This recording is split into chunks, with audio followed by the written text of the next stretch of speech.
How many of you ever had something show up in your life that made you want more? You guys ever had that?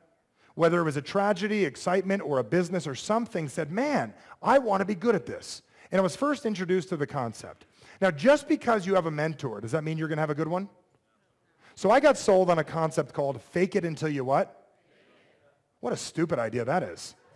Give a kid with about an 800 credit score because his dad's credit report wound up in his credit score, a fake it till you make it mentality. I bought all kinds of stuff you shouldn't buy, did things I shouldn't do, went places I shouldn't went. And what's amazing is my life looked like this. Success, not success. Up, down. I could have made a roller coaster, a really fancy one. It went like this. Go to the gym, don't go to the gym. And at that point in my life, I was lying to myself a lot.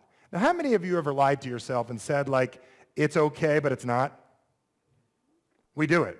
And back then I said, man, this is great. I have a little apartment right off the baseline of the 101, the baseline of the I-10, and here's my apartment. One bedroom, and it had an office in my bedroom, and I said, look at me, I get to walk to work, takes 1 second. I acted like that was cool even though it wasn't. And I told myself how cool it was. I was in a relationship back then where I should have got out day one, and I stayed for 2 years. Anybody ever done that? Here's what we had in common, watching movies so we didn't have to speak. Some of you are married to that person currently. We got some work to do if that's you. I'm telling you, it's not a good way to live. And one day I realized this isn't working because I got honest with myself and I said this up, down is offering no consistency. How many of you can relate to this? 7 days to the gym and then you take off 6 months? I'll show you why you do that in a couple of minutes. Make a bunch of money and not. I got friends in the internet marketing world that make $2 million in a day. Is that exciting? Sometimes they make nothing for 3 years. You think that's good, but they spend just as quick as they make. So it was a couple years later, I got sick and tired of this inconsistency, and I met a man, and he shared with me about a dozen things, and I'm going to share 3 of them with you guys here tonight. And he shared with me a dozen things, and the challenge with knowing a dozen things is you have to memorize what? A dozen things. So I'm writing this stuff down to do it, writing it down to do it, writing it down to do it, writing it down to do it, writing down to do it. Then I'm on, off, and then one day, about a 120-day period went by. And I said, wow, I have been consistent for 120 days. 120 days I've been consistent. I said, I wonder what I did.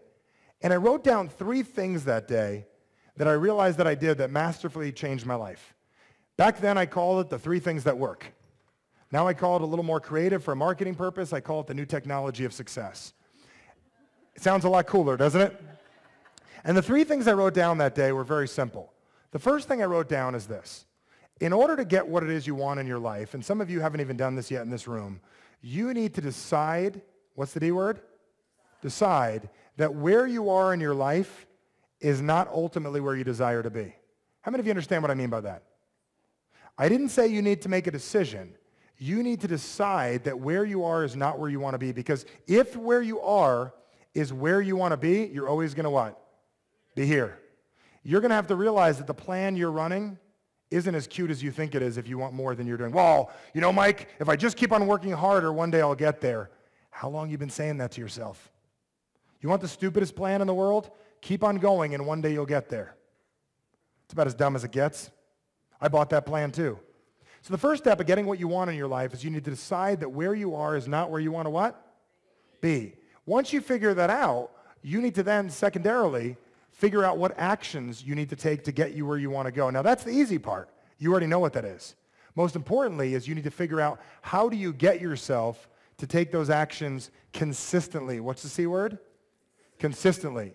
And the third thing is you got to get your perceptions in order. And let me explain the word perceptions real quickly to you guys. Pay attention. Perceptions mean that it works for you.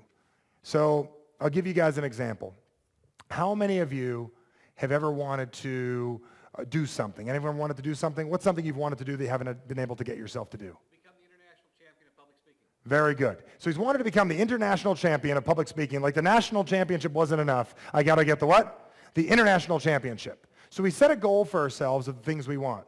So for a lot of us, our perceptions are off because that's not you currently. Am I correct? That is correct. So I want it, but it's not who I am.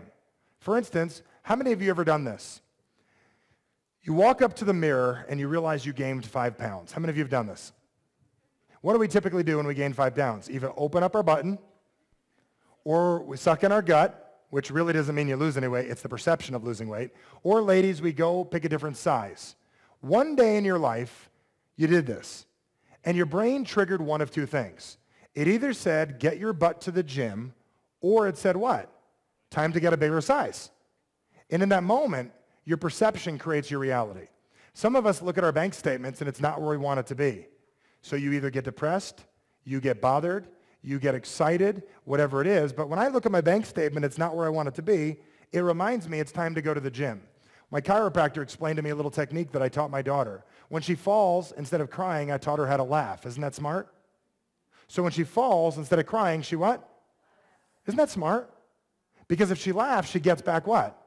She gets back up, and it's hilarious. She thinks it's funny. She was coming down one day, and she cut her foot on something. She's even bleeding. She thought it was funny. But the reason why I taught her that is your brain can create whatever associations you want it to be. So what I'm going to ask you to do is to challenge yourself right now and listen very closely to what I'm about to share with you. Because in order to change your life, you're going to have to start making some new decisions. So how many of you have ever been excited about something you want in your life before? Anybody? How easy is it to get excited about a workout? Here's most people's workout plan. I go buy P90X, I buy the Insanity program. I join a new gym. You buy all three of them, yes. And for 7 days, you go to the gym. How many of you ever done the 7-day plan? How pumped can you get in 7 days? In 7 days, if you haven't worked out in 6 months, how pumped are you? You start to get what? You start to get sore, you see a little bit of muscle tone, you get a little more what? Energy, you get a little more pep in your step, you get that first kiss syndrome thing going, you're feeling good. And the next week, the next 7 days, how excited are you? So let's talk about this. The first 7 days of working out, we typically get what? Excited. The next 7 days, do we see as many results in the second set of 7 days? We hit a what? Plateau. So here's what intelligent people do. They work out for 7 days, take off 6 months. Then they get an opportunity to work out for what? 7 days, get a pump, take off 6 months.